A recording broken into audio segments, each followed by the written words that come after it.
बिस्मिल्लाहिर्रहमानिर्रहीम। नाज़रीन अस्सलाम वालेकुम। मैं हूं आपका मेज़बान साबिर शाकिर वफाकी दारुल हुकूमत इस्लामाबाद से इंतहाई अहम मालूमात के साथ। इस वक्त इस्लामाबाद और रावलपिंडी दो चीफ ऑफ आर्मी स्टाफ जनाब आसिम मुनीर और चीफ जस्टिस ऑफ पाकिस्तान जनाब काजी फायद ईसा साहब, दोनों चीफ्स की एक बहुत ही बड़ी रिस्पॉन्सिबिलिटी उन पे आ गई है, उनके कंधों पर आ गई है और वो उससे कैसे ओहदा बरा होते हैं, ये उनका इम्तिहान है। और चूंकि दोनों अपने अपने इदारों के सरबराह हैं, एक के पास आईनी कुव्वत है, आइन की ताकत है चीफ जस्टिस ऑफ पाकिस्तान के पास, और चीफ ऑफ आर्मी स्टाफ जनाब आसिम मुनीर साहब के पास अदरवाइज कुव्वत है। वो जो चाहे कर सकते हैं और जो चाहे मनवा सकते हैं, और मामला इस वक्त बहुत ही गंभीर हो चुका है। और ये पाकिस्तान की तारीख में, बल्कि दुनिया की तारीख में, ये पहली दफा हुआ है कि एक पूरे का पूरा इस्लामाबाद हाई कोर्ट, पूरी की पूरी हाई कोर्ट जो है, वो तमाम ऑनरेबल जजेस बैक जुबान होकर बाकायदा तौर पर दस्तावेजी सबूत लेकर आए और वो दस्तावेजी सबूत चीफ जस्टिस ऑफ पाकिस्तान के सामने रखें, और इनडायरेक्टली वो सबूत army chief general Asim Munir साहब के सामने भी रख दिए गए हैं, क्योंकि उनके मुखातिब चीफ जस्टिस काजी फायद ईसा साहब हैं। क्योंकि ऑनरेबल जजेस का forum supreme body, supreme judicial council ही है, इसलिए इन ऑनरेबल जजेस ने सुप्रीम जुडिशल काउंसिल को ये बाकायदा तौर पर एक खत नहीं बल्कि एक मुकम्मल तौर पर केस बना के भेजा है। ये खत नहीं है, ये केस है। एक केस रजिस्टर्ड किया है कि ये हमारी FIR है, और इस FIR के मुताबिक एक कंप्लेंट फाइल की है कि इस कंप्लेंट के मुताबिक कि सुप्रीम जुडिशल काउंसिल जो है वो इस बात का तयन करे और रहनुमाई करे। और उसमें अब सुप्रीम जुडिशल काउंसिल के पास क्या ऑप्शंस हैं और चीफ ऑफ आर्मी स्टाफ जनाब आसिम मुनीर साहब की क्या जिम्मेदारी है, उस पर भी हम बात करेंगे। लेकिन पहले मैं जरा चीदा ये नुकात बता दूं आपको कि ये गैर मामूली मामला है। इसमें ऑनरेबल जजेस ने, आला अदलिया के ऑनरेबल जजेस ने बाकायदा दस्तावेजी सबूत के साथ,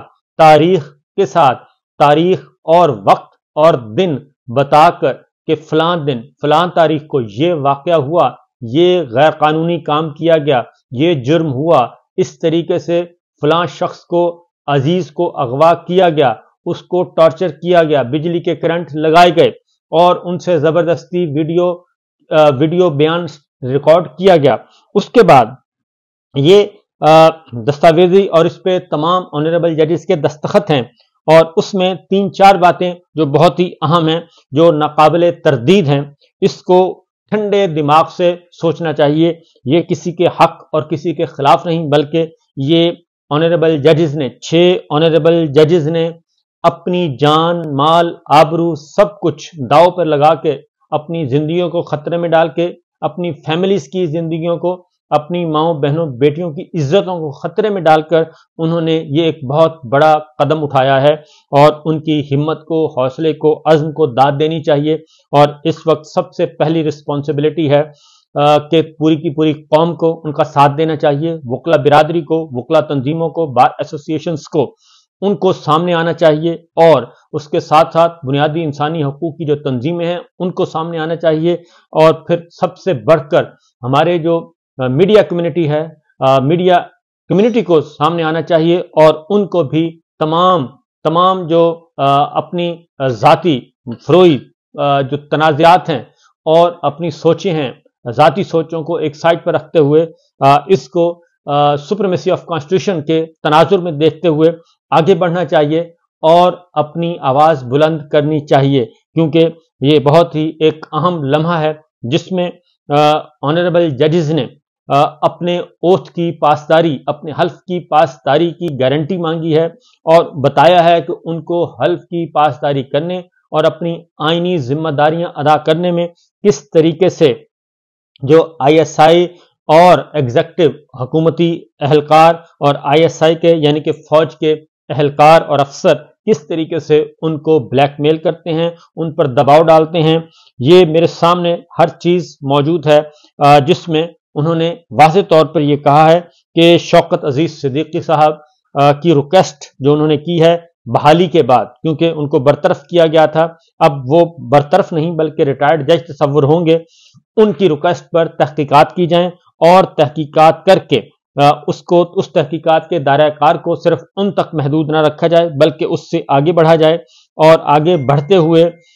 मुख्तलिफ वाक़यात उन्होंने मेंशन किए हैं और उन्होंने बताया है कि किस तरीके से ये सारा कुछ हुआ है। उसमें न सिर्फ ये, उसमें डीजीसी यानी कि मेजर जनरल फैसल नसीर साहब का जिक्र है, उसमें sector commander Islamabad brigadier Faheem का जिक्र है, उसमें सेक्टर कमांडर कोयटा का जिक्र है, और उसमें 2 मई 2023, 3 मई 2023 को का उन्होंने हवाला दिया है। फिर मई 2023 में किस तरीके से बिरादर-इन-लॉ को अगवा किया गया और वो सारे का सारा जिक्र है जी मई 2023 का। फिर 3 मई 2023 का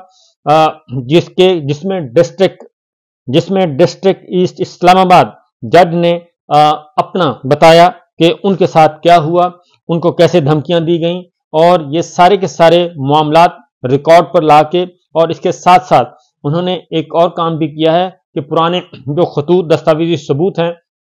वो भी इसके साथ लगाए हैं, इस कंप्लेंट के साथ। और उसमें अगेन मैं कहूँगा कि 6 ऑनरेबल जजेस, जस्टिस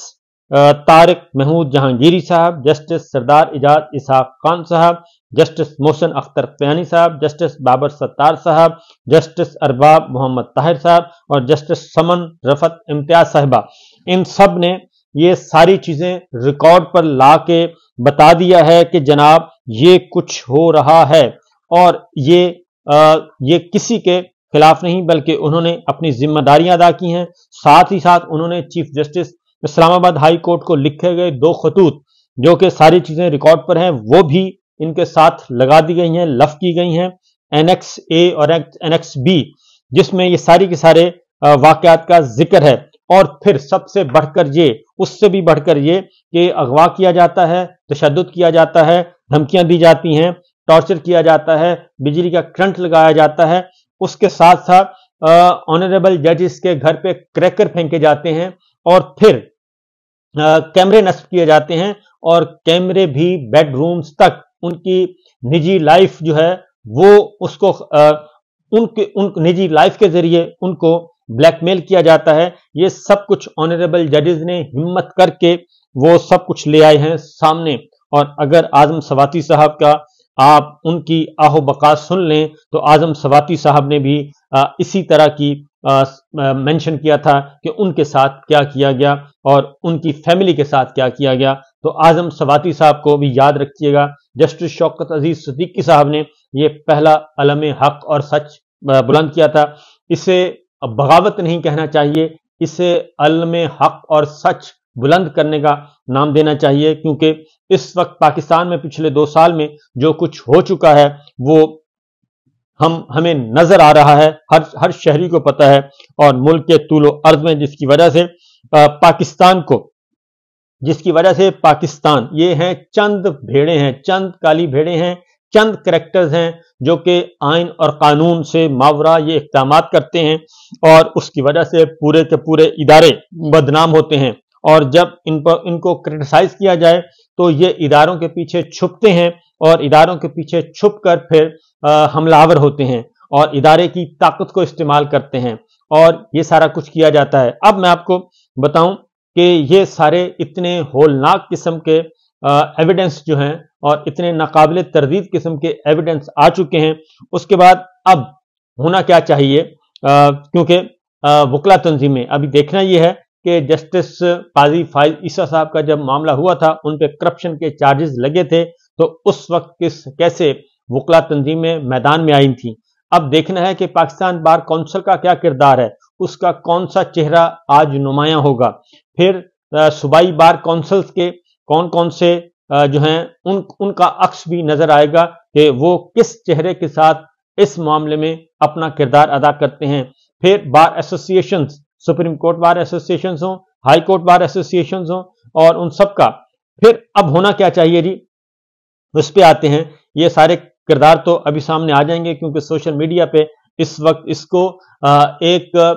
اس کو خاص طور پہ باقاعدہ طور پہ ایک نیریٹو دیا گیا ہے کہ اس نیریٹو کو پولیٹیکل بنایا جائے. یہ پولیٹیکل نیریٹو نہیں ہے. یہ 6 آنریبل ججز نے بڑی ہمت کر کے اپنے ساتھ ہونے والے، ان کے ساتھ جو کچھ ظلم ہو رہا ہے اس کو انہوں نے بیان کیا ہے. اور یہ ایک لمحے میں بیان نہیں کیا بلکہ وہ ایبزارب کرتے رہے ہیں. اور اب جو ہے وہ پیمانہ جو ہے وہ پیمانہ صبر کہنا چاہیے، بلکہ پیمانہ لا قانونیت اور آئین شکنی یہ لبریز ہو چکا ہے. اس لیے یہ سب کچھ آیا ہے. اب سب سے پہلے تو چیف جسٹس عامر فاروق صاحب وہ اس کمپلینٹ کے مطابق ان کے نوٹس میں بار بار یہ چیزیں لائی گئیں اور وہ ڈی جی سی میجر جنرل فیصل نصیر صاحب سے رابطے میں تھے اور وہ ان کی طرف سے یہ یقین دہانیاں کروا رہے تھے کہ یہ نہیں ہوگا، لیکن وہ سب کچھ ہوتا رہا. اور عامر فاروق صاحب کو پھر دوسرا خط لکھا گیا، اس میں بھی وہ ناکام رہے. 2 خطوط کے ناکامی کے بعد اب یہ کمپلینٹ سپریم جوڈیشل کونسل کو بھیجی گئی ہے. یہ ایک کمپلینٹ ہے، یہ خط نہیں ہے. یہ بڑے ہی اچھے طریقے سے 6 اعلیٰ قانونی دماغوں نے یہ ایک ڈرافٹ کیا ہے اور اس میں کوئی ایسی چیز نہیں جس کو وہ ثابت نہ کر سکیں. اس لیے جناب اب سپریم جوڈیشل کونسل کا ایک فرض بنتا ہے چیف جسٹس آف پاکستان قاضی فائز عیسیٰ صاحب کا، اور ان کے ساتھ ہیں آنریبل ججز جو سپریم جوڈیشل کونسل کے ممبر ہیں. ان میں سے ایک ممبر ہیں جسٹس عامر فاروق صاحب. ان کو تو ان میں سے ایکسکلوڈ کر دینا چاہیے اور کسی دوسرے senior most chief justice high court کو لانا چاہیے تاکہ وہ اس سپریم جوڈیشل کونسل کی کاروائی نمبر 1 یہ کہ سپریم جوڈیشل کونسل کی کاروائی فی الفور شروع کی جائے. اور یہ کاروائی جو ہے یہ اوپن کورٹ میں ہونی چاہیے، کورٹ روم نمبر 1، جیسے کہ باقی مقدمات کی ڈی ایچ اے اور باقی جو فوجی عدالتوں کا نہیں بلکہ دوسرے کیسز، ایف آئی اے کا کیسز، صحافیوں کے خلاف کیسز، اور یہ ساری کی ساری، اور یہ جیسے بینچ 1 میں ہوتا ہے، کورٹ روم نمبر 1 میں لائیو نشر کی جاتی ہیں، تو اس کی کاروائی بھی سپریم جوڈیشل کونسل کی لائیو نشر کی جائیں. اور دوسرا نمبر 1. نمبر 2 یہ کہ جسٹس عامر فاروق صاحب جو کہ چیف جسٹس اسلام آباد ہائی کورٹ ہیں، ان کو میرا خیال ہے ان کی اخلاقی بلکہ قانونی اور آئینی ذمہ داری بنتی ہے کہ وہ یہ ساری کی ساری ذمہ داری قبول کرتے ہوئے فی الفور اپنے عہدہ ان کو چھوڑ دینا چاہیے. اگر وہ مستعفی نہیں ہوتے تو کم از کم انہیں جوڈیشل ورک چھوڑ دینا چاہیے اور اس وقت تک تا وقت فیصلہ اس وقت تک ان امور میں حصہ نہیں لینا چاہیے، عدالتی امور میں اور انتظامی امور میں، کیونکہ اس میں 2 خطوط ایسے ہیں جس میں وہ ساری چیزیں ان کے علم میں ہیں لیکن انہوں نے کوئی ایکٹ نہیں کیا. اور اس کے بعد supreme judicial council chief justice قاضی فائز صاحب اگر یہ کام نہیں کرتے تو پھر باقی آنریبل ججز کو یہ معاملہ سپریم جوڈیشل کونسل کے دیگر ارکان کو سنبھالنا چاہیے، کیونکہ کل جسٹس عامر فاروق صاحب کو بلایا گیا اور ان کی ملاقات ہوئی ہے چیف جسٹس قاضی فائز عیسیٰ صاحب سے، اور وہ کل انہوں نے ہیئرنگ بھی نہیں کی، کل مقدمہ بھی نہیں سنا عمران خان صاحب کا، اس کو چھوڑ کر چلے گئے کیونکہ انہوں نے کہا کہ مجھے بلایا گیا ہے. اس وقت تک یہ خط منظر عام پہ نہیں آیا تھا. اس ملاقات میں ایک اور بھی غیر سرکاری شخصیت کے موجودگی کی اطلاع ہے. چیف جسٹس قاضی فائز صاحب اور چیف جسٹس اسلام آباد ہائی کورٹ جسٹس عامر فاروق صاحب کے درمیان جو ہوا اس میں ایک غیر سرکاری شخصیت کی موجودگی کی بھی اطلاع ہے. اس کے بارے میں بھی وضاحت ضروری ہے. اور دوسرا یہ کہ یہ تو ہے جوڈیشری کے اینڈ پہ، دوسرا اس میں ایک اور مینشن کیا گیا ہے کہ فوری طور پہ ججز کا کنونشن بلایا جائے اور باقی ہائی کورٹ کے ججز کو اور ڈسٹرکٹ ججز کو بلایا جائے. ایک وسیع و عریض کنونشن ہو، میں کہوں گا کہ وہ بھی کنونشن سینٹر میں ہونا چاہیے اور ملک بھر سے جوڈیشری آئے اور وہ سارے اپنے اپنے شیئر کریں جو ان کے ساتھ گزر رہی ہے، خاص طور پہ پچھلے 2 سال میں جو کچھ ان کے ساتھ ہوا وہ بھی شیئر کرنا چاہیے. اور شاید اسی وجہ سے انتخابات بھی ریٹرننگ افسروں سے جوڈیشری سے نہیں لیے گئے تھے. نمبر 2 وکلا کنونشن. اور پھر تھرڈلی جو چیف آف آرمی اسٹاف کو چاہیے کہ وہ اپنے ادارے کی ساکھ بچانے کے لیے اور اپنے ادارے کا ڈسپلن برقرار رکھنے کے لیے ان کو فوری طور پہ ایک کام کرنا چاہیے کہ جن افسروں کے نام آ چکے ہیں، سیکٹر کمانڈر کوئٹہ ہیں، سیکٹر کمانڈر اسلام آباد بریگیڈیئر فہیم ہیں، ڈی جی سی جو ہیں میجر جنرل فیصل نصیر صاحب ہیں، ان کے نام آ چکے ہیں. ان کو فی الفور عہدوں سے हटा देना चाहिए और ये अलग से एक अपनी इंटरनल इंक्वायरी जो फौजी कानून के तहत होती है उसके अकॉर्डिंगली ये करना चाहिए, क्योंकि ये 6 ऑनरेबल जजेस कह रहे हैं, पूरी की पूरी हाई कोर्ट कह रही है, और उन्होंने 7 जो इंसिडेंट हैं वो भी रिपोर्ट कर दिए हैं और उन्होंने नाम ले दिए हैं सेक्टर कमांडर्स के और मुतल्लिका अफसरान के किस तरीके से ये सारा कुछ खेला जा रहा है। तो बहरहाल जी आज का दिन बहुत ही इंपॉर्टेंट है, देखते हैं कि इस बारे में क्या फैसला होता है, और वरना मामला जो है वो कोई इतने अच्छे नहीं है। बाल है चीफ जस्टिस ऑफ पाकिस्तान काजी फाइज ईसा और सुप्रीम जुडिशल काउंसिल के ऑनरेबल जजेस के पास, और बॉल है जनाब chief of army staff general Asim Munir साहब के पास। जो chairman joint chief of staff committee general Sahir Shamshad Mirza साहब को भी अपना रोल अदा करना चाहिए, क्योंकि वो भी 4 स्टार जर्नैल हैं और chairman joint chief of staff committee हैं। ये सारी चीजें अगर इस तरह के करेक्टर्स को, इस तरह के लोगों को, इस तरह के अफसरों को अगर ये सिस्टम में मौजूद रहेंगे तो इदारे बदनाम होंगे और इदारों पे तनकीद होगी। इजाजत दीजिए, अल्लाह हाफिज।